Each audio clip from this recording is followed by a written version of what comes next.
Hello students, in our last lecture we have completed the definition of our chapter 3 planning, then about its characteristics and about its importance. Now in our today's lecture we are going to discuss about the limitations of the planning. जैसे कि हम लोगों ने planning के बारे में बहुत पढ़ लिया कि उसकी इम्पोर्टेंस क्या है, फिर उसके अंदर कौन सी बातों पर हमें ध्यान देना होता है, फिर प्लानिंग के कारण हमारे बिजनेस को कितना हम प्रॉफिट दे सकते हैं, राइट। तो अब तक हमने प्लानिंग के बारे में क्या ऑल एडवांटेजेस सुने, उसकी इंपॉर्टेंस सुने, उसकी कैरेक्टरिस्टिक्स सुनी। लेकिन planning as we know that management में कोई भी फैक्टर हो, अगर उसके एडवांटेजेस है दैट मीन्स उसकी लिमिटेशंस भी होगी, right? So in a today's lecture we are going to discuss about the limitations of the planning. Definition we have already studied. Functions of a planning means assumption for a result, policy to follow function, stages and to decide the method to be followed. हमने planning की definition ही पढ़ चुके हैं कि planning मतलब क्या, तो कि हम फ्यूचर के लिए कुछ अजम्पशंस करते हैं कि फ्यूचर में हम कौन सी पॉलिसी से काम करेंगे, फिर कौन सी मेथड हम फॉलो करेंगे ताकि हम हमारे बिजनेस का जो गोल है उसे अचीव कर सके. So that is the planning. Now what is the limitations of the planning that we are going to discuss today. In that the first limitation of our planning is uncertain future. मतलब future को हम अजम्प कर सकते हैं लेकिन हमें पता नहीं कि फ्यूचर में क्या होने वाला है, राइट. सो जैसे कि हम लोगों ने प्लानिंग किया था कि हम ये पॉलिसी को फॉलो करेंगे, ये मेथड को फॉलो करेंगे, इतना रॉ मटेरियल आएगा, so much and everything, but future में कुछ और हो जाता है, right. For example the lockdown period, किसी ने अजम किया था, किसी भी बिजनेस फैक्टर ने अजम किया था कि ऐसा फ्यूचर में हो सकता है, लेकिन हुआ. That means what? Uncertain future. मतलब बहुत सारी अनसर्टेनिटी होती है जो बिजनेस में आ जाती है, मतलब हमने वो प्लान नहीं किया था. तो प्लानिंग की एक लिमिटेशन है कि जो हमने नहीं सोचा था वो जब बिजनेस में हो जाता है तब हमारे बिजनेस को क्या हो सकता है, लॉस हो सकता है या कहीं ना कहीं हमारा बिजनेस उससे अफेक्ट होता है. So that is the first limitation. Second, it is a expensive process. Of course अगर आप प्लानिंग करोगे तो खुद नहीं कर सकते हो, you have to hire the expert. अब उसमें अलग अलग ऑल्टरनेटिव्स होते हैं जो एक्सपर्ट हमें प्रोवाइड करते हैं, फिर उसमें से हम सिलेक्शंस करते हैं, फिर हमें अगर मार्केट की इंफॉर्मेशन चाहिए तो हम मार्केट एंड रिसर्च का फैक्टर हम लोग वहां पे लगाते हैं. तो उसके लिए भी हमें कौन चाहिए, एक्सपर्ट चाहिए. एंड एज वी नो कि एक्सपर्ट्स हमेशा हाई लेवल की फीस हमें चार्ज करते हैं. So it is expensive process. Then third, it is a time consuming.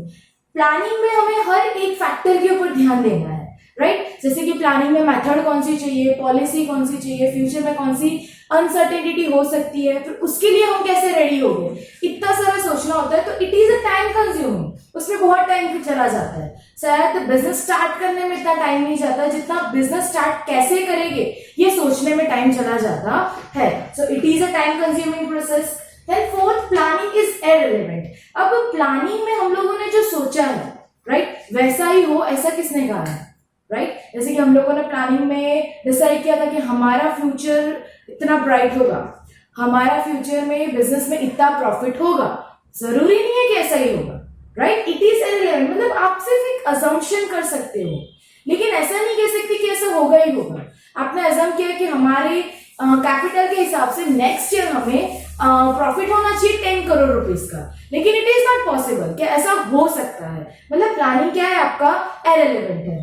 That tends toward rigidity. अब कभी कभी प्लानिंग क्या हो जाता है, एकदम रिजिड हो जाता है. आप चाहो तो भी प्लानिंग को चेंज नहीं कर सकते हो. जैसे कि प्लानिंग का हम लोगों ने कैरेक्टरिस्टिक सुना था, that planning is a flexible, right. लेकिन कभी कभी बिजनेस में ऐसा होता है कि आप बिजनेस में प्लानिंग चेंज करना चाहो तो भी आप उसे नहीं चेंज कर सकते हो.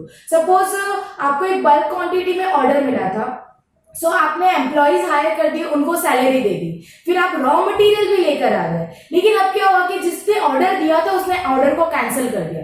अब आप उस प्रोसेस को स्टॉप नहीं करवा सकते. मतलब आपने जो प्लानिंग किया था उसे आप रोक नहीं सकते. क्यों?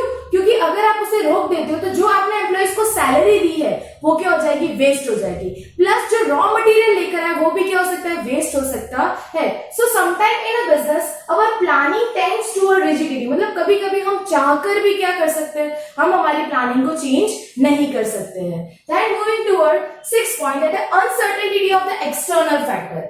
अब हम इंटरनल फैक्टर को अज्यूम कर सकते हैं कि हमारे बिजनेस के अंदर क्या क्या हो सकता है. जैसे कि शायद एम्प्लॉय स्ट्राइक पर चले जाए, रॉ मटेरियल की शॉर्टेज हो जाए, फिर ऐसा हो सकता है कि हमारे जो अकाउंट्स से उसके अंदर कोई प्रॉब्लम्स आ जाए, राइट? तो ये हमारे इंटरनल फैक्टर है कि जो हम लोग अजम कर सकते हैं। अब जो एक्सटर्नल फैक्टर है, अब कोई ये तो अजम नहीं कर सकता है कि फ्यूचर में अर्थक्वेक आएगा कि नहीं आएगा, फिर कोई ये भी अजम नहीं कर सकता कि फ्यूचर में सुनामी आएगा कि नहीं आएगा। आप पहले से बता सकते हो एट द प्लानिंग स्टेज, आप ऐसा बोलोगे कि भाई नेक्स्ट ईयर भूकंप आने वाला है या सुनामी आने वाली है। तो ये क्या है, आपके बिजनेस के बाहर के फैक्टर है। फॉर एग्जाम्पल डिमांड, अगर मार्केट में डिमांड डाउन होती है, it is also external factor, right? तो अगर डिमांड डाउन होती है तो आपका जो प्लानिंग था, आपका जो प्रॉफिट करने का प्लानिंग था, वो क्या हो जाता है, मतलब खत्म हो जाता है, मतलब लो हो जाता है। आपने ऐसा किया था कि 10 करोड़ का प्रॉफिट करेंगे, लेकिन अनसर्टेनिटी ऑफ एक्सटर्नल फैक्टर, इसकी वजह से आपका प्लानिंग क्या हो जाता है, फेल हो जाता है। सो आप इंटरनल फैक्टर को कहीं ना कहीं अजम कर सकते हो, लेकिन एक एक्सटर्नल फैक्टर ऐसा फैक्टर है जो कभी कोई पर्सन अजम नहीं कर सकता। कुछ फैक्टर हम अजम कर सकते हैं कि शायद मार्केट में डिमांड कम हो जाए या हमारा सप्लाई कम हो जाए, लेकिन कुछ जैसे कि फॉर एग्जांपल मैंने पहले भी दिया lockdown, it is external factor of the business. किसी ने सोचा था नहीं, लेकिन फिर भी वो हुआ, और इसके कारण कहीं ना कहीं बहुत सारे बिजनेस की जो प्लानिंग थी वो क्या हो गई है, फेल हो गई है। Then the seventh point is incomplete information. अब जब आप कलेक्ट करते हो सारी information at the time of the planning, ऐसा किसने कहा कि वो सारी इंफॉर्मेशन सही है, right? Just to show good in a business, sometime the information is incorrect और इनकम्प्लीट, राइट? कि हम लोगों ने मार्केट में डिमांड की रिसर्च किया हम लोगों ने, और हमने अज़म किया कि भाई मार्केट में बहुत डिमांड होने वाली है, लेकिन किस चीज की डिमांड होने वाली है, दैट इज ऑल्सो इम्पोर्टेंट। अगर हमारे पास वो डेटा नहीं है, राइट, मार्केट में डिमांड है, तो जरूरी नहीं सिर्फ आपके प्रोडक्ट की हो, किसी और प्रोडक्ट की भी हो सकती है। Suppose we have a business of the soap, right? तो सोप का बिजनेस है, तो जरूरी नहीं कि हमारे सोप की डिमांड ज्यादा है, वो किसी और ब्रांड का सोप भी हो सकता है। तो अगर हमारे पास इनकम्प्लीट इंफॉर्मेशन है तो भी हमारा प्लानिंग क्या हो सकता है, फेल हो सकता है। उसके अंदर स्टेटिस्टिकल डेटा आ सकता है, फिर फ्यूचर अजम्पशंस आ सकते हैं, फिर अगर हमारे पास हम लोगों ने मेथड है वो भी हमारी कुछ इनकम्प्लीट है, तो भी क्या होगा, हमारी प्लानिंग फेल हो जाएगा। रिस्ट्रिक्शन एम्प्लॉयज क्रिएटिविटी, अब प्लानिंग में फिक्स होता है कि कौन से एम्प्लॉय को क्या काम करना है और किस मेथड से काम करना है। अगर उसको उससे अच्छी मेथड आती भी है तो भी वो नहीं कर सकता, मतलब उसकी जो क्रिएटिविटी है उसके ऊपर क्या आ जाता है, रिस्ट्रिक्शन आ जाता है। जैसे कि अगर एम्प्लॉय है, कोई बहुत एबल एम्प्लॉय है जो हमारी कंपनी में काम कर रहा है, उससे भी बेटरली वो काम कर सकता है, लेकिन उसके ऊपर प्रेशर है कि जैसे सब काम कर रहे हैं वैसे ही तुम करो, राइट? सो इन दैट वे कि उसकी जो क्रिएटिविटी है उसके ऊपर क्या आ जाता है, रिस्ट्रिक्शन आ जाता है।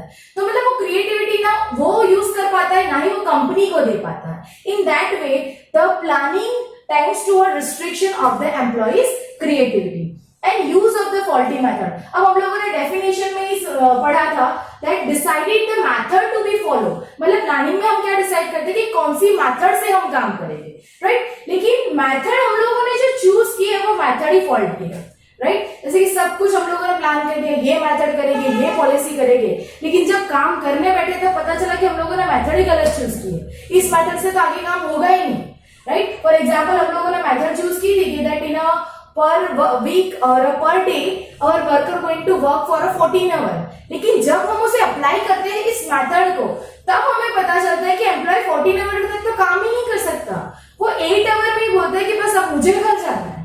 तो मतलब हमने क्या किया, फॉल्टी मेथड को चूज किया।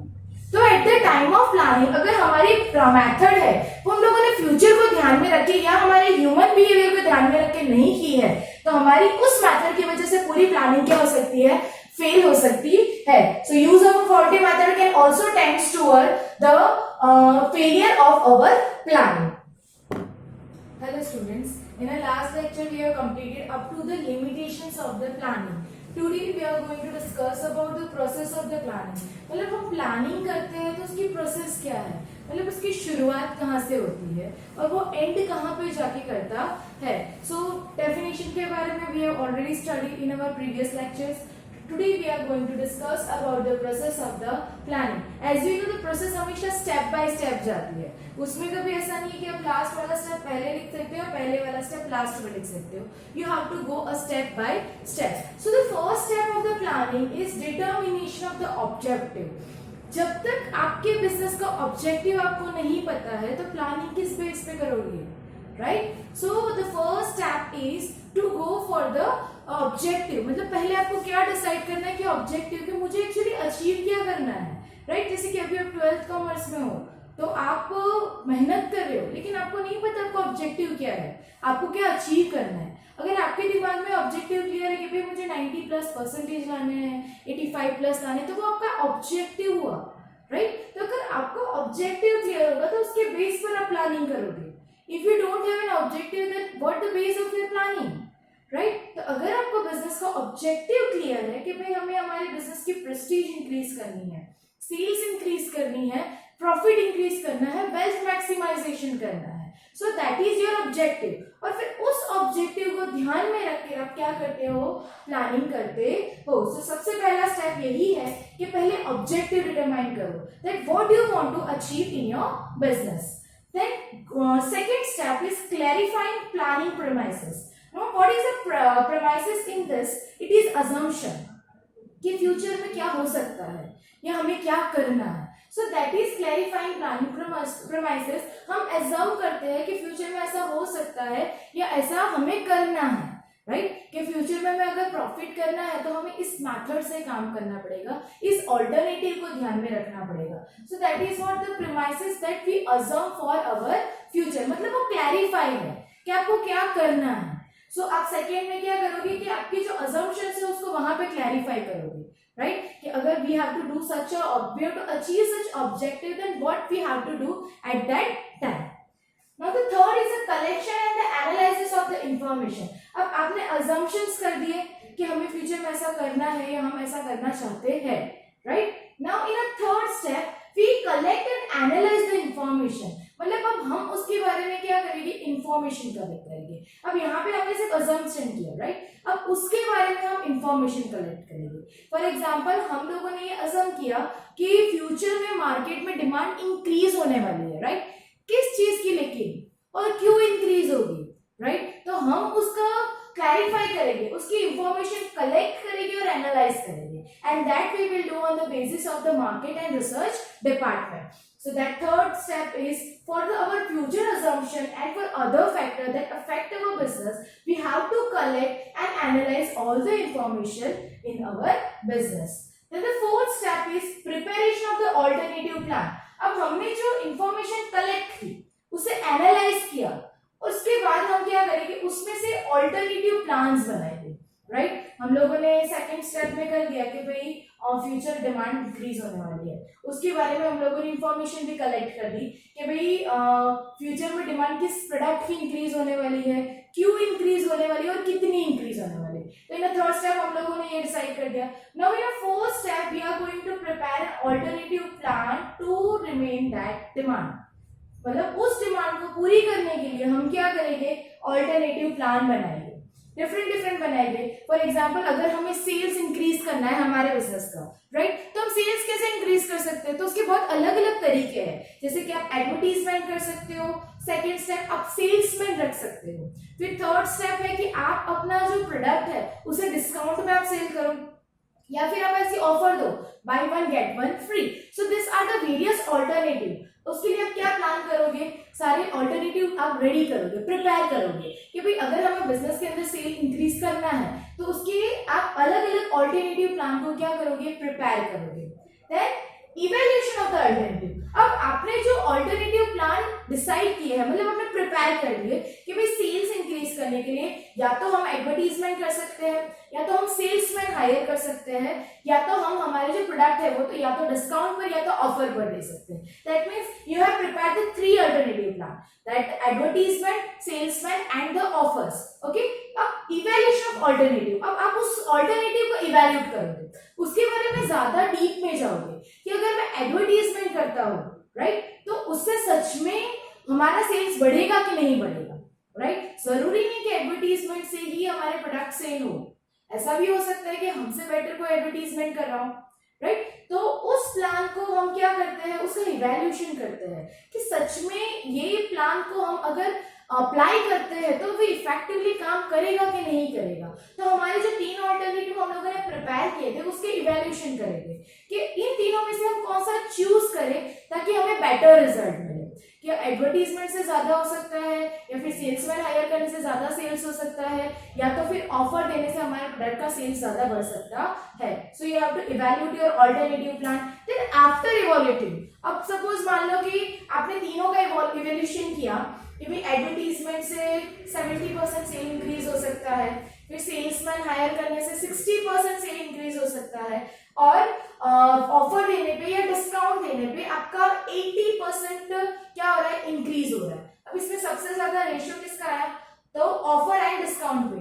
The selection of the best alternative, आपने इवैल्यूएट किया that which alternative is best for you. अब नेक्स्ट स्टेप में आप क्या करोगे, उस बेस्ट ऑल्टरनेटिव को आप क्या कर लोगे, सिलेक्ट कर लोगे. अब आपको according to your market and research source आपको ये पता चला कि एडवर्टीजमेंट से ज्यादा और सेल्समैन हायर करने से ज्यादा अगर आप अपने प्रोडक्ट डिस्काउंट या ऑफर पे सेल करोगे तो आपका सेल्स क्या होगा, हाई होगा. तो आपके लिए, आपके बिजनेस के लिए क्या इंपॉर्टेंट है, तो to sell your product at the offer and और द डिस्काउंट. तो आप उसमें से क्या सिलेक्ट करोगे, best alternative.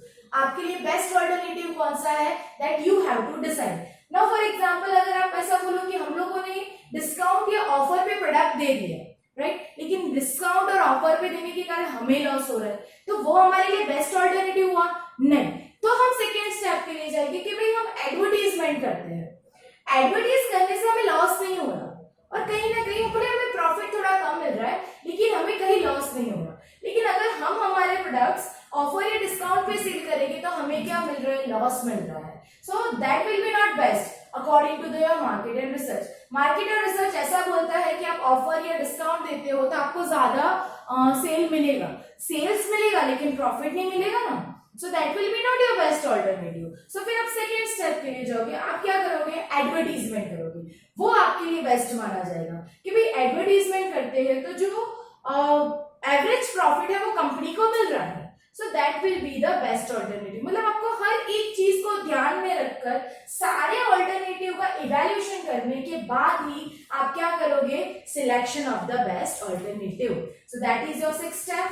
And formulation and evaluation of a subsidiary plan. अब आप क्या करोगे कि आपके जो प्लान्स है ना, उसका सब्सिडरी प्लान का भी इवैल्यूएशन और फॉर्मुलेटिंग करोगे. जैसे कि हम लोगों ने लिमिटेशंस में पढ़ा था कि प्लानिंग किया मतलब जरूरी नहीं है कि वो हमेशा इफेक्टिवली काम करे. So that means formulation and evaluation of the subsidiary plan. मतलब अगर एक प्लान फेल होता है तो आपको क्या रेडी रखना है, अनदर सब्सिडरी प्लान आपको रेडी रखना है. ऐसा जरूरी नहीं है कि आपने जो प्लान किया वो इफेक्टिवली फ्यूचर में काम करेगा और उससे आपको रिजल्ट भी मिलेगा. That is not sure. So at that time you have to prepare and formulate an evaluation. मतलब एक एक्स्ट्रा प्लान, एक सब्सिडरी प्लान आपको क्या करना है, रेडी करके रखना है. And evaluation of the plan. अब आपने ये जो सारे स्टेप किए उन सबको आपको क्या करना है, इवैल्यूएट करना है. इस फैक्टर को भी इवैल्यूएट करना है और साथ में आपने ये जो सारे फैक्टर्स किए हैं उसका भी आपको क्या करना है, इवैल्यूएशन करना है. मतलब आपको करना है कि भाई ये सारी चीजें अगर हम करेंगे तो सच में हम हमारा ऑब्जेक्टिव अचीव कर सकते हैं या नहीं कर सकते हैं. So this are the 8 step. As we know that each and every step has to write step by step. So you can't re-exchange it, right. So each and every step will go after one. हर एक के बाद हर एक step पहले objective decide करो, फिर planning premises, फिर collection आप करो इंफॉर्मेशन का, फिर जो मिला है उसमें से ऑल्टरनेटिव प्लान प्रिपेयर करो, फिर प्लान का इवैल्यूएशन करो, फिर बेस्ट प्लान का आप सिलेक्शन करो, फिर एक एक्स्ट्रा प्लान बना के रखो और फिर सारी प्रोसेस का आपको क्या करना है, इवैल्यूएशन करना है. So that is the process of our planning.